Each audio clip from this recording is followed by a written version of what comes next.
Welcome to the Football Parliament podcast, your one stop destination for all your football debates, discussions, and opinions. Today, I'm joined with Rishabh Kumar, who is a Manchester City supporter, and Varun Ruparel, who also watches Man City often but is a Barcelona fan. Rishabh, what are your thoughts on the Champions League final?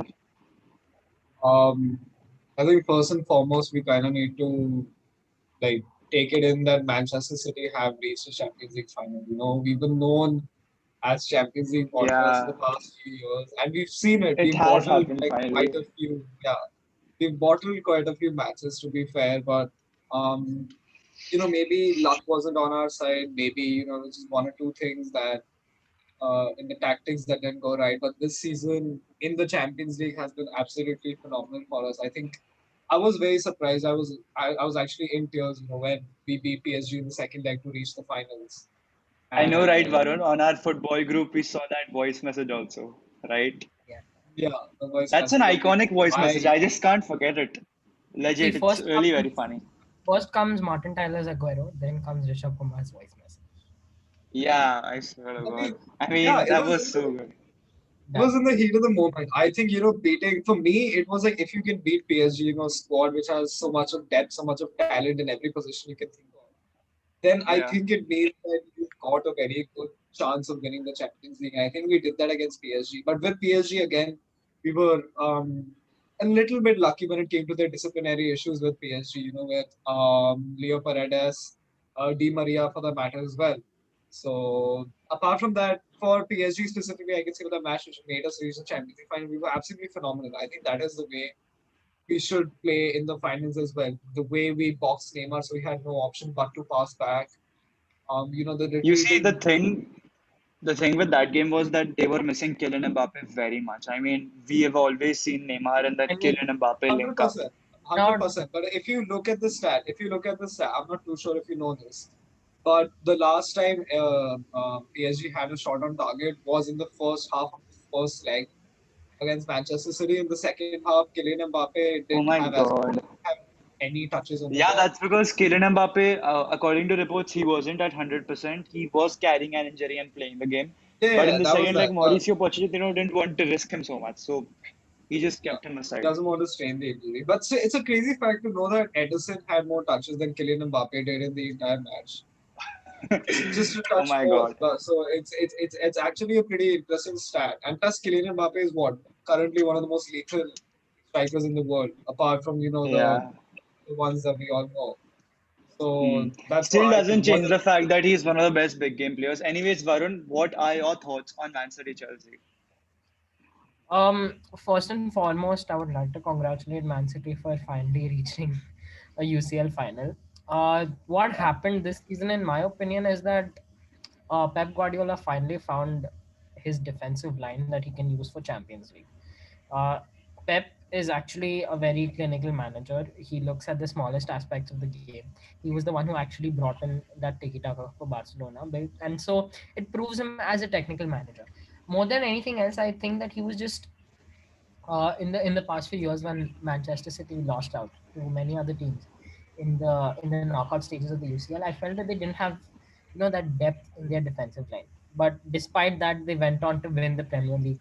They went on to win the Carabao, which shows that the ball game that is present in Premier League and the ball game that is present in the Champions League are completely different. It's because you're taking a world class squad, but you're you're playing the same football in two differently played leagues, which is where I thought he Hmm. was going wrong. And in this season's UCL, he finally found it. He found, Hmm. even though the defenders were the same, I think he used different techniques in order to ensure that he maintains that depth, he maintains that backline, he doesn't let any goals go in. And as far as my knowledge goes, I don't think the Man City backline let in too many goals Yeah. um, in the UCL knockout stage. So kudos to them. I think he finally found his defensive line, which is why they have reached the UCL final. See, also one thing which we need to mention, actually not one thing, two things. First thing being Manchester City last season. I think they finished without any silverware last season, if I'm not wrong. They missed out on the Champions League against Lyon, then they we were won the second in the Community Premier Shield, League. but we don't really count. Community I Shield think they won the. doesn't really matter much. Yeah, it Community doesn't Shield matter. doesn't really matter much. The main trophies are the league trophies and the Champions League, in my opinion, and obviously the league cups. But I could clearly see. I mean, Pep Guardiola's frustration was clearly visible even when the season started. I mean, he had I shouldn't be saying a bad season, but a decent last season and a pretty average start Not to the this best start. season. Not the Yeah, best not the start. best start to I this mean, season. So you could clearly not to see that mention their he would be making changes, and he did that, and there it really paid off. Left back is a position where Zinchenko has stood up. You could clearly see that against PSG and the recent games. So that isn't also an issue anymore. The only problem they might be facing right now is that they're playing without a striker, number nine, which can like you can clearly say that he is gonna be on the score sheet for Manchester City today. So, yeah, I mean, to address the striker situation, it's pretty common now. But then again, talking about the fact that he's perfected the false nine system is a very good thing. But then again, we can't keep relying on a false center forward to drop back so that we have to fill up there. I think Pep is going to still start with that, but if we want to score goals, honestly, our super sub I think without a doubt is Sergio Aguero for us. If you want to Hmm. score goals, then I think Sergio Aguero is the man. I don't know if he'll be making an appearance in the finals. It it seems highly unlikely that he will.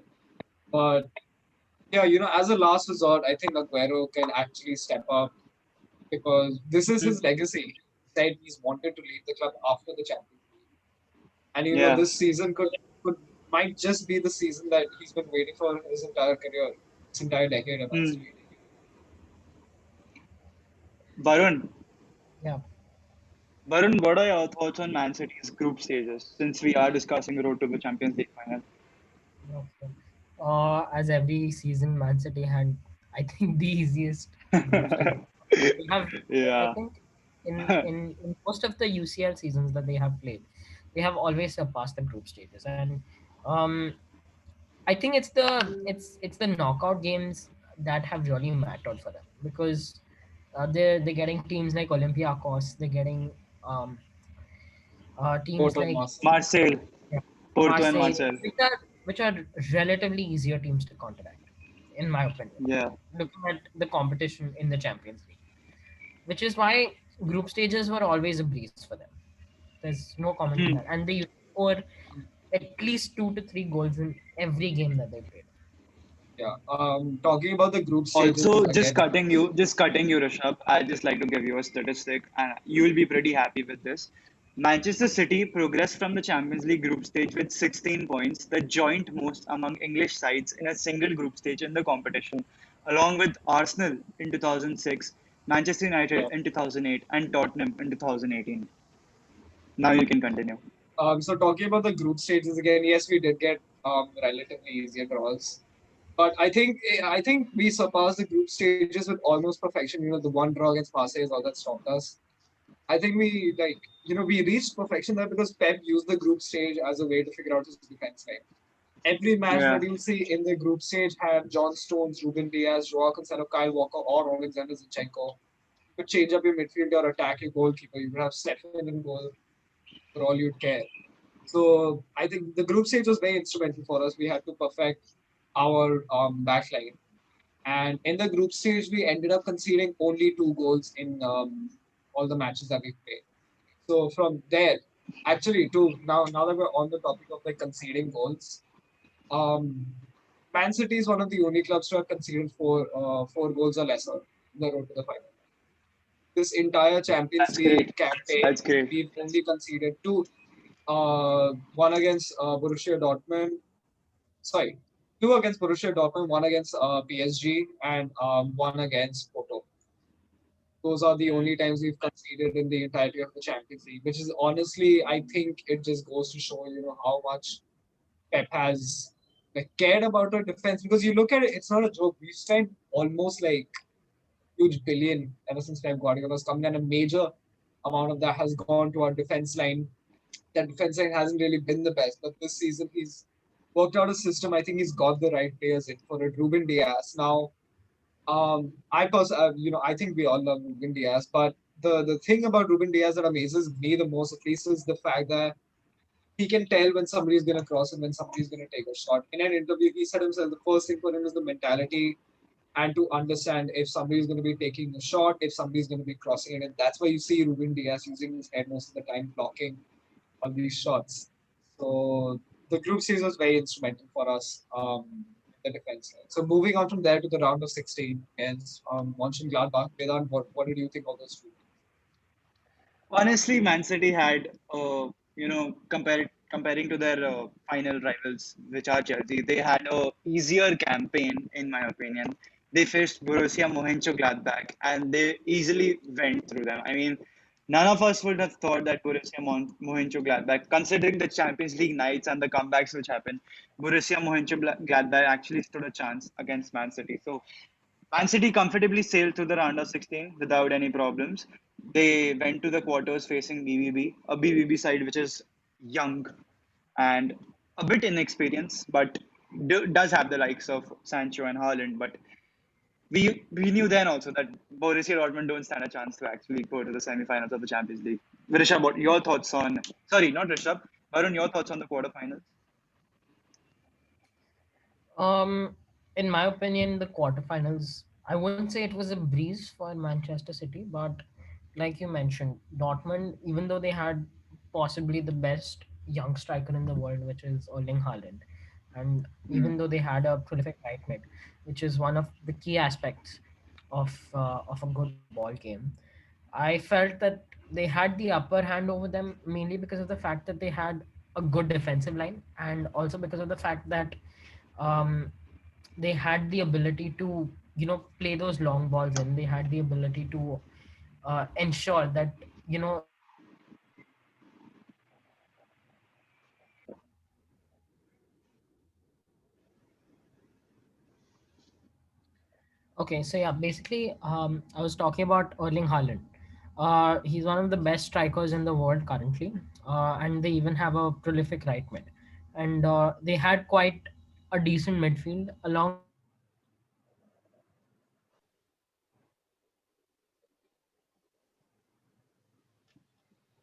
Okay. So basically, I was talking about Erling Haaland. Erling Haaland currently is one of the best strikers in the world. Um, and the thing is that they have a lot of big names in midfield. They have a lot of big names in defense that would have planted seeds of doubt in a lot of people's mind, especially mine, when I felt that Manchester City are clearly the better side here. But looking at their history in the knockout stages, I felt that there might be a little something that might have edged Borussia Dortmund. But hap- Fortunately and happily, that wasn't the case. Manchester City did make it through. What I felt would have made the win comfortable was the presence of a natural number nine. This year, as we have noticed, there have been quite a few big teams that have taken the risk of not using a number nine. A lot of formations in football are actually equipped to, using a number nine, which is why big teams can actually make it through. As we saw, Barcelona suffered this season. Even in the initial stages of the Premier League, Manchester City were not at the number one position until December or until January, which is why I felt that having the presence of a number nine would have clearly made it more comfortable for Manchester City to make it through. But, anyways, it was a great win, in my opinion. Rishabh, your thoughts on the semi-finals against PSG? Um, well, firstly, I'd like to say that I was very scared when we faced PSG. The PSG side that knocked out both Bayern and Barcelona. So, Yeah. it was a squad. It was also a squad that was, fueled by the fact that they lost the Champions League final by one goal, and it was a Hmm. city goal, to be fair, Kingsley Coman header. So they were fueled by, the rage and, the sadness of losing the previous final. And this season they were just out to win it, and they did give it their all. So to face PSG, I personally was very scared. I thought it would be a very tight match, and indeed it was in the first half. It was very tight for us. Hmm. Um, but then again, PSG had like Idrissa Gueye go off for almost tearing up Gundogan's Achilles.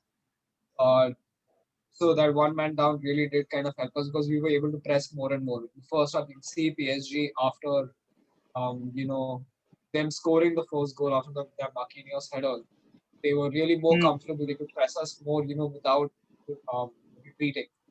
So, and in the second half of it, Pep really like changed that. I think Pep found a way to get to them. I think what we all, I think what is somewhat of a controversy is what I would consider is the Kevin De Bruyne goal. Hmm.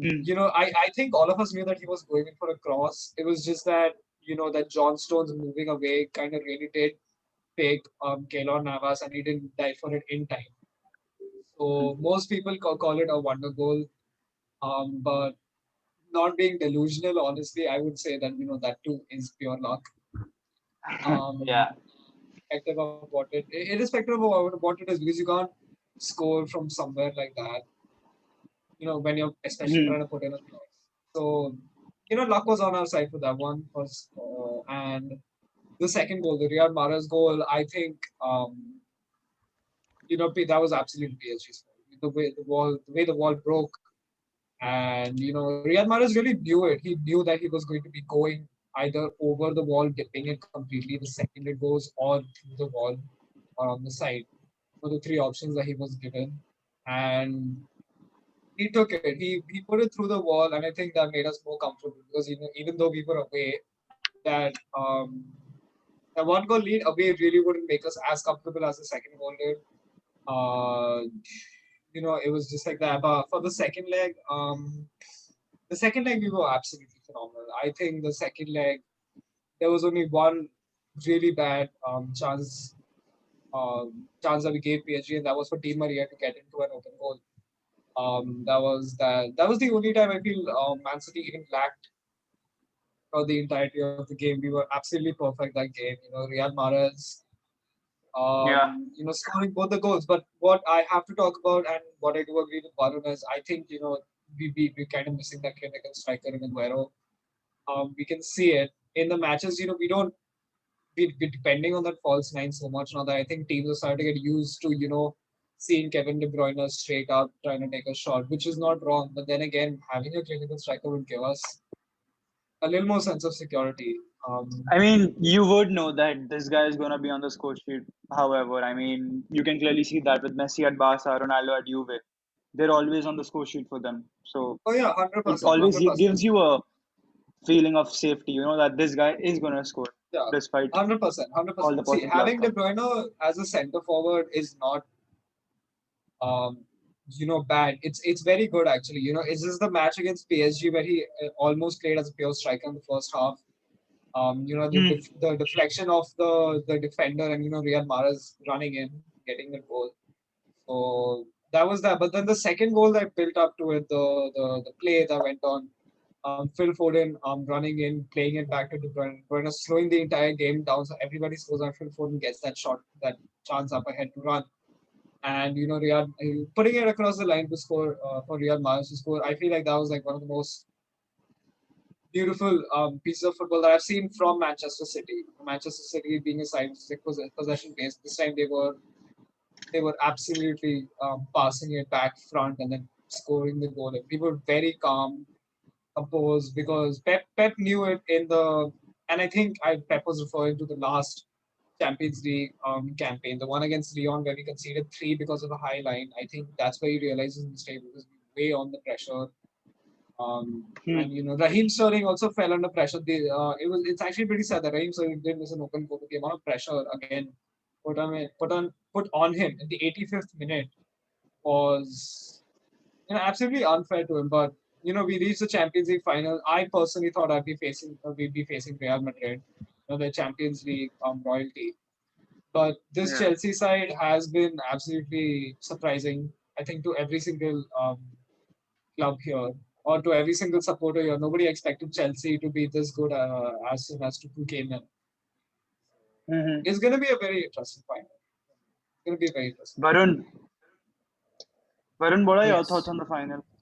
Do you think City actually have a chance of beating an underdog Chelsea team, or In my can Chelsea opinion, repeat the same night as in 2012? in my opinion, Manchester City stand more than a fair chance. of winning this final. I can explain even why. First, what has happened is that Chelsea have had a slump of form in their recent games, which Hmm. is crucial. You need to maintain your form in order to ensure that you are holding your head high while going into the Champions League final. They lost the FA Cup final, which is a huge letdown. It's a huge disappointment considering that they were facing a Leicester City side. Sure, Leicester City may be a good team, but we know who has the better squad, and people had their expectations. And Chelsea, they just, I don't want to say they bottled it because it was an amazing goal from Leicester, but because of the fact that Chelsea had their heads going high in the FA Cup final and they still lost, is what is a grave concern for me. Other than that, Edward Mendy's injury, as has been reported in recent days, is also a concern for Chelsea. Um, if we look at Edward Mendy playing in the Champions League and if we look at Edward Mendy playing in the Premier League, they're two completely different players. You have one Edward Mendy who is an occasional shot stopper for Chelsea in the Premier League, and on the other hand, you have a person who's giving it his best in every game in order to ensure that his team goes ahead. And Chelsea don't have that Edward Mendy in the final because of the fact that there may be an injury. Sure, he may be able to recover, but the thing is that there's always a certain backlog in every player, which is why I feel that Man City will have more than a fair chance because their midfield has been at an all-time high. It's Sergio Aguero's last game, so Man City want to give it their all to ensure that Sergio Aguero gets to lift that trophy. Hmm. Honestly, I'll agree with you on this, Varun. I mean, their main choice goalkeeper is out of action against City, a City side, which, in my opinion, are the And best team in the world right now. Apart from I that, think need an improvement every game. you just get the feeling that this can be City side. Although I want Chelsea to win. I mean, obviously, you all must be thinking that they lost to Real Madrid. I mean, they beat Real Madrid, so why am I rooting for Chelsea? Actually, there's a good amount of reason for that. That okay, I'll just not use it right now. We are uh, honestly, I want Chelsea to win, but City really have a great chance looking at the squad, looking at the defense, looking at midfield, the likes of Gundogan, De Bruyne, Silva, etc., etc. And they will bag in the goals against Chelsea. But let's see what happens. We really don't know. Champions League finals are usually a 50-50, so we can't really predict what happens. Rishabh, your final thoughts before we close off? um, I just hope that honestly, I just hope that we play the best Chelsea squad. We've seen in recent times. I think for Manchester City that will be a proving point because let's face it, playing against a mediocre side is not the way you'd want to send off a club legend like Sergio Aguero. You want to send him off with a very memorable game, a game where Yeah. your opponents were as good as you. And I'm actually hoping that Edward Mendy plays because he is actually an issue for every single club that has played against Chelsea Football Club. So I do believe that that is going to be the biggest challenge for Man City finals. That is my That's the video for today. Guys, road to the final for Manchester City. That was the video for today. You can see that video or hear us on Spotify or on Apple Podcasts or any platform which we are posting through Anchor. Subscribe to the channel. We have noticed that 35 or 40% of you all haven't subscribed. So please, just subscribe to the channel. It will give us the free motivation. Like our video, comment how you felt about it. And that's the video for today. Signing off.